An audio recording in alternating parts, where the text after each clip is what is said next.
Hello there, bitch. Are you comfortable right now? I doubt it.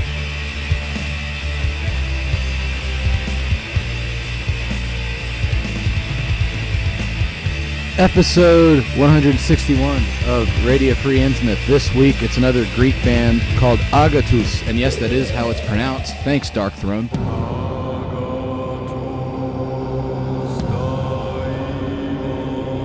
Okay, here's a dark fairy tale for you. Way back in 1992, in Athens, there were two brothers. Their names were Escart, the Dark One, and Archon Vorskoth. Their older sisters, Malcanthet and Lolth, the Queen of the Demon Web Pits, were unavailable for comment. But these guys had a lot of ideas, enough ideas for two bands. And so they started up two-man projects. For one of them, that I covered on a prior episode, Zemiel, Archon Vorskoth wrote most of the music, and they played some pretty interesting black thrash that ended up going in a very bizarre direction. Again, listen to the older episode for more info on that. And the other brother wrote most of the music for the other band, which was named Agatus, which is the band that we will be covering today. Now, I can hear everybody out there already. I know what you're thinking. Why are we talking about this also-ran black metal band from the Greek scene when we could be talking about, I don't know, what are the kids into nowadays? Fucking Growsome Kite or Death Heaven or something. Well, let me tell you something, brother. You know something, Mean Gene? Agatus has a very impressive resume. For instance, the drummer, Archon Vorskoth, the drumming brother, he did drums on the very first album from a band that you might be familiar with, known as Verathron. He was very young and he did drums on His Majesty at the Swamp. Verathron, of course, in Greek means extremely deep gorge or crevice, or as I like to call it, your mother's... Ow, why'd you hit me? 회의해야 되는데 쟁쟁이 또 어디 갔어? Well, I'm just trying to be like the cool kids with the your mama jokes, They're talking about like schmoods and sneeds and... Whoa, okay, alright. You can put the stun gun away. Message understood. Anyways, half of the band Agatus, the drummer right here, is playing drums on this here, the first Verathron album, one of the most important Greek black metal albums. I believe this actually predates the first Rotting Christ album, and it's a very important foundational aspect of kind of like the melodic Greek black metal aesthetic milieu, if you will. And yeah, he's involved with it, so that's pretty cool. And nowadays, the brothers' other band, Zemiel, on live vocals, they have none other than Proscriptor from the great band Absu. Wait a second here. 그리고 진짜 제가 해보고 싶은 게 We've never done an Absu episode. That's nuts. Isn't that weird? Well, if you don't know Absu,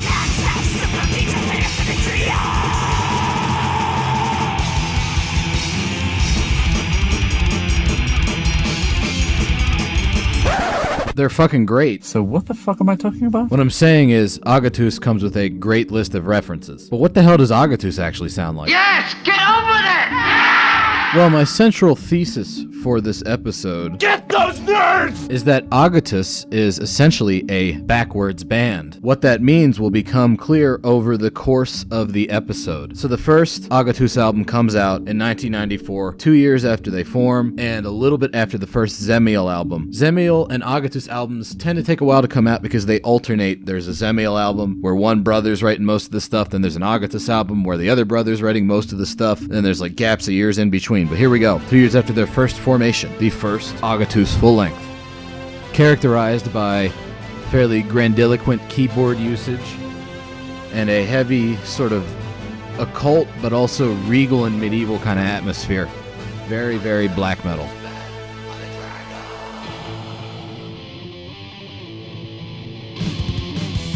The music itself, once you get into the metal parts, is sort of a very aggressive and fast-paced take on Rotting Christ with the sort of drumming you'd hear more commonly on a Nordic black metal album than a Greek one. And it's pretty good stuff. There's those keyboards again. Again, pretty heavily influenced by like Rotting Christ and Verathron, which makes sense because Archon Vorskoth was working in Verathron, which also featured a member of Rotting Christ. So unsurprising that those two influences would be a major part of their sound. If you're really autistic and you have some sort of a Greek black metal tier list, this one's solidly mid-tier. It's above stuff like Nergal and Fiendish Nymph. It's not quite as amazing as early Necromantia, but it's solid. And then, we didn't hear anything from Agatus for almost 8 years until they finally came back with the second full-length Agatus album, and holy shit. This album from 2002, The Weaving Fates, is an absolute classic. A++, great fucking album. And now you might understand what I mean by when I say that this band kind of developed backwards. But we'll get to more of that later. Lots of cool narrated parts. Really cool atmosphere. And it's quite a bit faster and more energetic. There's also a bit of a heavy metal influence that wasn't quite as present on the debut album. Really cool, like layered guitar stuff. The drums are very energetic. This part's cool here. Little call and response between guitar layers. That's always cool to hear. And some very potent grooves courtesy of Archon Vorskoth's drums. So Esgarth, the Dark One, did real good with this album. And now we can finally explain what I mean by when I say that Agatus is a backwards band. So I tend to see patterns in the way that things develop a lot, and I tend to fixate on those. I'm not sure why. I have AUT, ISM.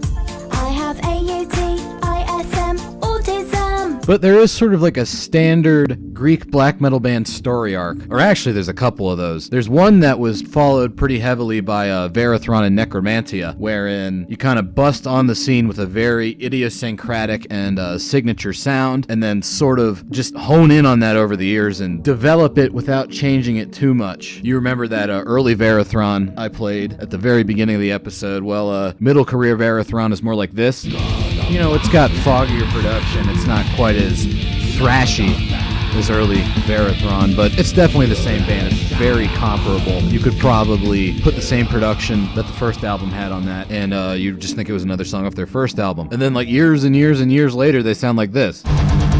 You know, the production's updated, and they got a little bit more of the thrash back. But yeah, that's definitely still almost exactly the same sound. They've just been honing in on that particular sonic aesthetic for the better part of 30 or 40 years or fucking whatever, however long that band's been around. I can't do math. You know, and there's like occasional stylistic digressions. Some are good, some are bad. But that's the standard sort of Necromantia and Verathron arc. But the lion's share of Greek black metal bands from back in the 90s follow what I would call the Rotting Christ Nightfall arc, wherein they have like a seminal debut album.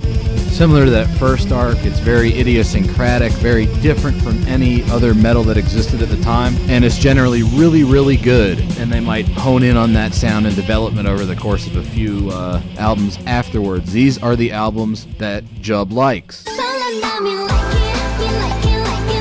Then the mid-90s hits, and you get the kind of wacky experimental albums that pretty much leave black metal behind, as is the case with Rotting Christ's fourth album, A Dead Poem, which was very, very gothic rock influenced. And then you hit kind of like the mid-2000s after they've been mining that style for a while, and they sort of combine that kind of gothic pop direction with their older stuff. Like the Kronos album from Rotting Christ, the first album after their gothic period, they started bringing these black metal influences back in. So you got like the blasty drum beats in that, but like the goth rock aesthetic is still there.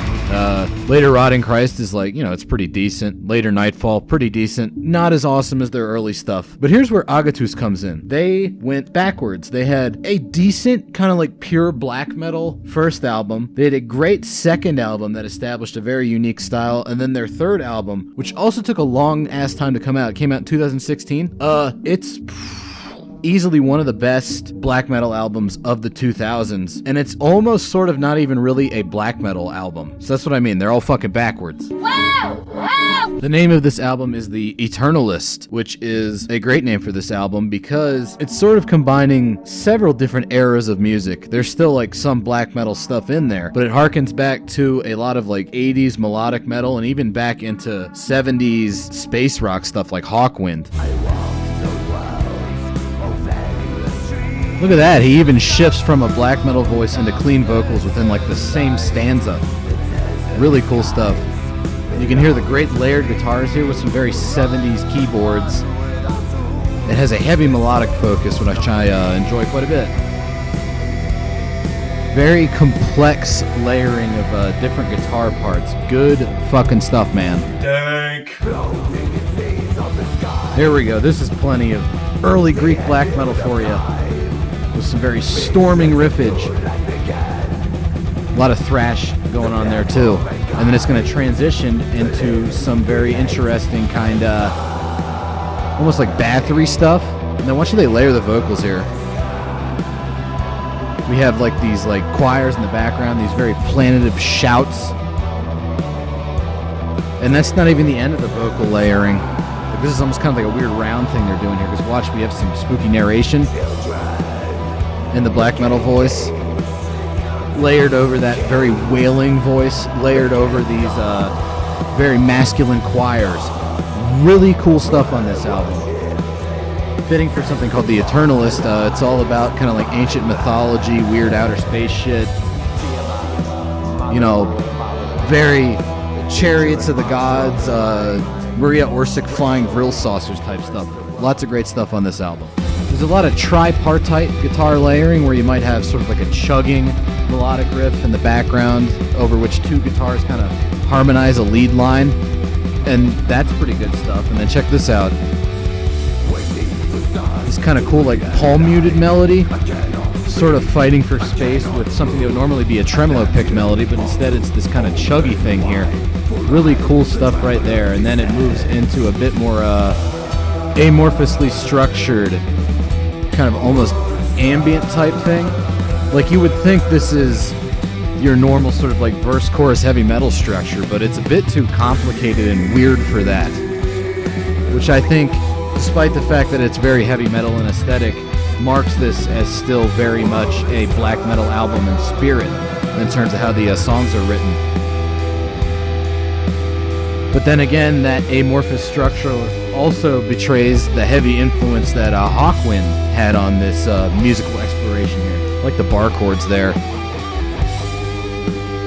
And the lead tone, the drum tone, everything on this was produced in their home studio, and it sounds amazing. This is my favorite song on the album. It's called The Oath of Magic and Fire, and unusually for an Agatus song, it was written more by Archon Vorskoth than it was by Eskarth the Dark One. They both shared songwriting duties on this album, and it's great.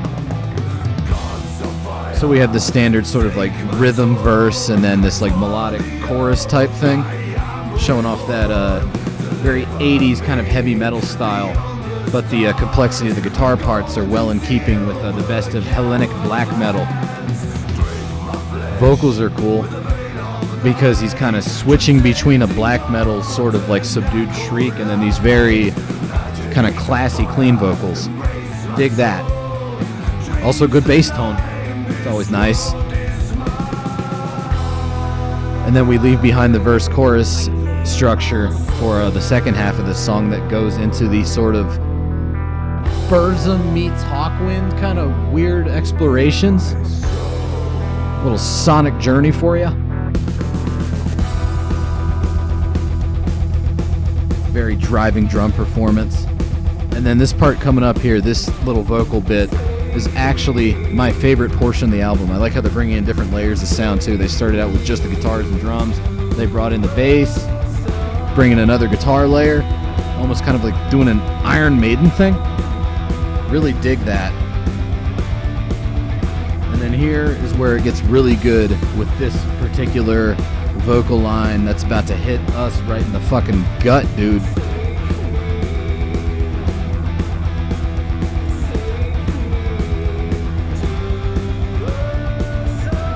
Here it comes.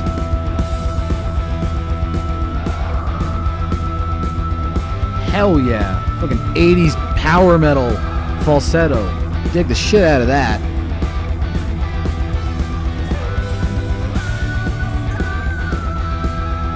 Overall, this album has a very kind of like outer space but also nautical theme to it.